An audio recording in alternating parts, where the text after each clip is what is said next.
It's the 8th of December and it's time for the 8th entry in my 24 ghost stories for Christmas, which is an exploration of the ghost story genre throughout the month of December.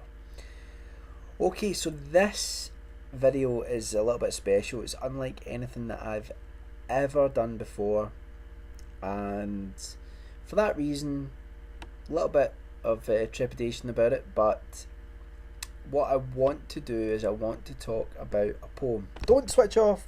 Don't switch off. Yeah, I said a poem. All of the other entries in this series are either films, television, or short stories or radio plays. And this is the only entry of a poem. I didn't want to put in too many, but I thought if we're talking about the ghost story genre, we really need to recognise that the poem as an art form is a way to tell that sort of story.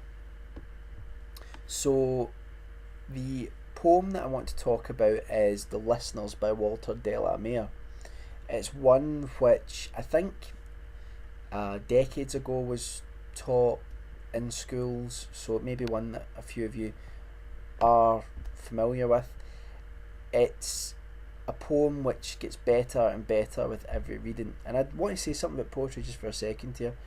There's a snobbish attitude towards poetry, either by people who think that it should be exclusive and intellectual pursuit by academics and people in the know, or an attitude which is that it's pretentious, that it's it's arrogant, it's not relevant, and it's not enjoyable.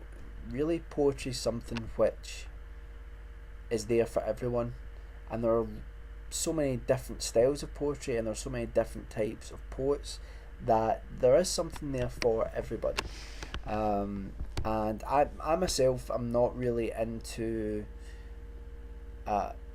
too abstract a style of poetry. I like the narrative poem. I like a poem which tells a story. Excuse me. I like a poem which tells a story which on the face of it has the literal explanation, and then you can look into it for metaphor, subtext, themes as much as you want to afterwards. But I like a poem which tells a story. I think it's a fantastic thing when it's done well. Okay, so this, I'm going to recite it now. It's only going to take me about 30 seconds, I think. So here is The Lesnars by Walter de la Mare. "Is there anybody there?" said the traveller, knocking on the moonlit door, and his horse in the silence champed the grasses of the forest's ferny floor, and a bird flew up out of the turret above the traveller's head, and he smote upon the door again a second time. "Is there anybody there?" he said. But no one descended to the traveller. No head from the leaf-fringed sill leaned over and looked into his grey eyes, where he stood perplexed and still, but only a host of phantom listeners that dwelt in the lone house then stood listening in the quiet of the moonlight to that voice from the world of men, stood thronging the faint moonbeams on the dark stair that goes down to the empty hall, hearkening in an air stirred and shaken by the lonely traveller's call. And he felt in his heart their strangeness, their stillness answering his cry, while his horse moved, cropping the dark turf neath the starred and leafy sky. For he suddenly smote on the door, even louder, and lifted his head. "Tell them I came," and no one answered, "that I kept my word," he said.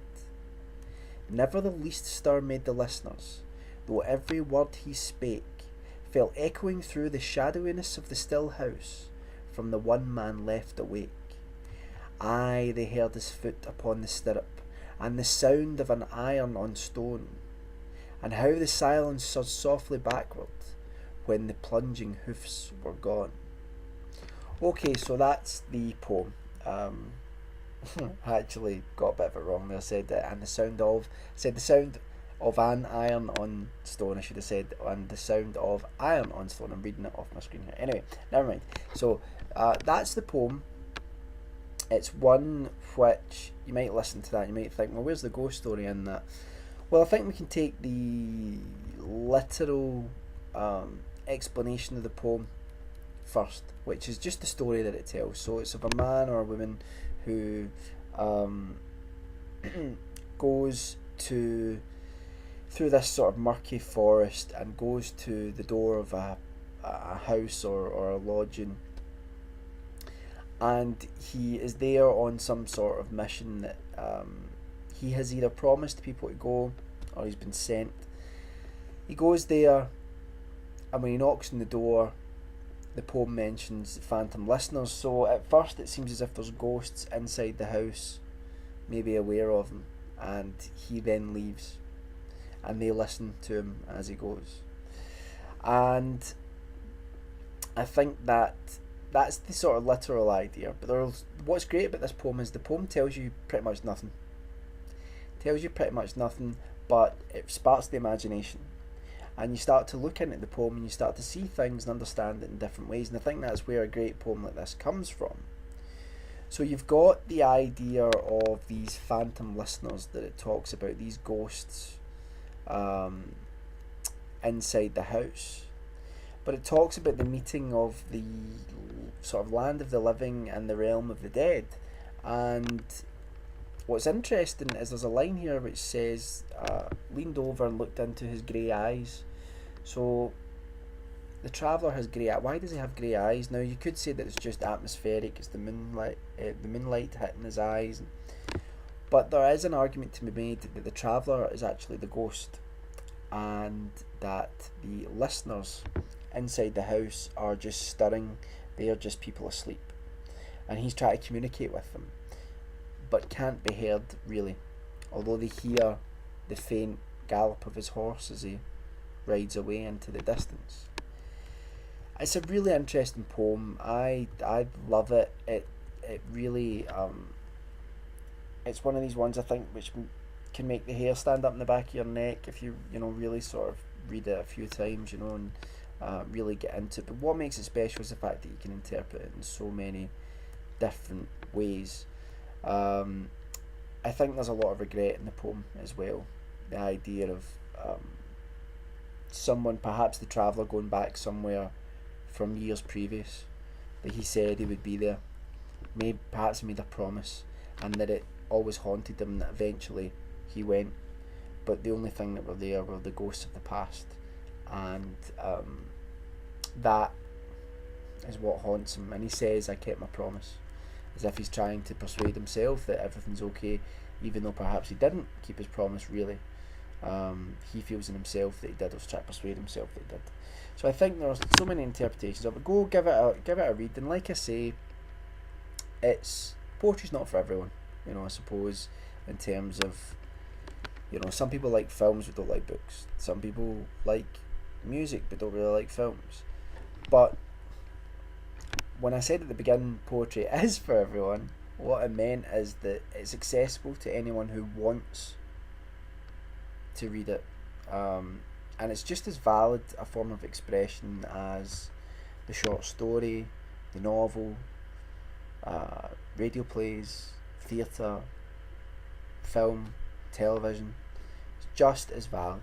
And I just thought it would be fun to do something which was a little bit different. Talk about a poem which I think has an aspect of the ghost story in it, and I think it's one which, with all the regrets, with all the ideas of the dead meeting the living, and is the traveller the ghost, are the people in the house the ghost, is the house empty, is it just memories that are there? All of these questions, I think, give this the real feeling of being a sort of ghost story in poem form. So that is the 8th of December. That is the Lesnars by Walter Delamere. And yeah, that's it. So I hope you didn't turn off, but if you did, never mind. And I'll be back tomorrow with the 9th entry in the 24 Ghost Stories for Christmas. Bye for now.